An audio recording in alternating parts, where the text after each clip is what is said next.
രണ്ട് ചാണകങ്ങൾ വിവാഹം കഴിക്കാൻ റെഡിയായി പള്ളിയിൽ നിൽക്കുകയായിരുന്നു. അപ്പോൾ ആ ചാണക ചെറുക്കൻ അവന്റെ പോക്കറ്റിൽ നിന്നും അവൾക്കിടാനുള്ള റിങ് എടുത്തു നോക്കി. അത്രയും വില കൂടിയ റിങ് അവൻ അവൾക്ക് കൊടുക്കാനായി വിസമ്മതിച്ചു. അവന്റെ കയ്യിലുണ്ടായിരുന്ന ലേസിന്റെ പാക്കറ്റ് പൊട്ടിച്ച് അതിൽ നിന്നും ഒരു റിങ് എടുത്ത് അവളുടെ വിരലിൽ ഇട്ടുകൊടുത്തു. ഇത് കണ്ട ആ പെൺകുട്ടിക്ക് ദേഷ്യം വന്നു.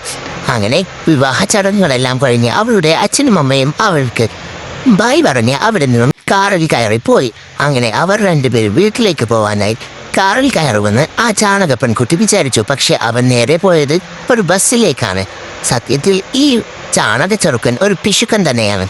അവർ രണ്ടുപേരും ആ ബസ്സിൽ കയറി എങ്ങനെയൊക്കെയോ വീട്ടിലേക്ക് പോകുന്നേരം അവളുടെ ശ്രദ്ധ അവന്റെ പോക്കറ്റിലേക്കായിരുന്നു. ആ പോക്കറ്റിൽ തിളങ്ങിക്കൊണ്ടിരിക്കുന്ന ഡയമണ്ടിന്റെ റിങ് കണ്ട അവൾക്ക് അത് എങ്ങനെയെങ്കിലും തട്ടിയെടുക്കണമെന്നായിരുന്നു അവളുടെ മനസ്സിലെ ചിന്ത. ചാണകപ്പയ്യനാവട്ടെ അവളുടെ ബാഗിൽ ഒരുപാട് ക്യാഷ് ഉണ്ടാവുമെന്ന് കരുതി അത് തട്ടിയെടുക്കാമെന്ന് വിചാരിച്ചു. അങ്ങനെ അവർ രണ്ടുപേരും വീട്ടിലെത്തിയപ്പോൾ ചാണകപ്പെണ്ണ് ചാണക ചെറുക്കനെ കൊല്ലാനായി അവന്റെ ചായയിൽ വിഷം കലർത്തി. ചാണക ചെറുക്കനാവട്ടെ അവളെ കുത്തിക്കൊല്ലാനായി കത്തിയും എടുത്ത് പുറകിലൂടെ വന്നു. അവർ രണ്ടുപേരും കൂട്ടിയിടിച്ചു. അങ്ങനെ ഒരുപാട് തവണ അവർ രണ്ടുപേരും പരസ്പരം കൊല്ലാൻ ശ്രമിച്ചു കൊണ്ടേയിരുന്നു. അവസാനം അവർ രണ്ടുപേരും കൂട്ടിയിടിച്ച് അവളുടെ കയ്യിലുണ്ടായിരുന്ന വിഷക്കുപ്പി ആ ചാണക ചെറുക്കൻ കണ്ടു. അവന്റെ കയ്യിലുണ്ടായിരുന്ന തോക്കും കത്തിയുമെല്ലാം ആ ചാണകപ്പെണ്ണും കണ്ടു. ഇത് മറച്ചു വെക്കാനായി അവർ രണ്ടുപേരും സ്നേഹത്തോടെ അടുത്തു. അങ്ങനെ അവർക്കൊരു കുഞ്ഞുണ്ടായി. അങ്ങനെ എല്ലാം മറന്ന് ചാണക ചെറുക്കനും ചാണകപ്പെണ്ണും അവരുടെ ചാണകക്കുട്ടിയും എല്ലാവരും കൂടി സന്തോഷത്തോടെ ജീവിച്ചു.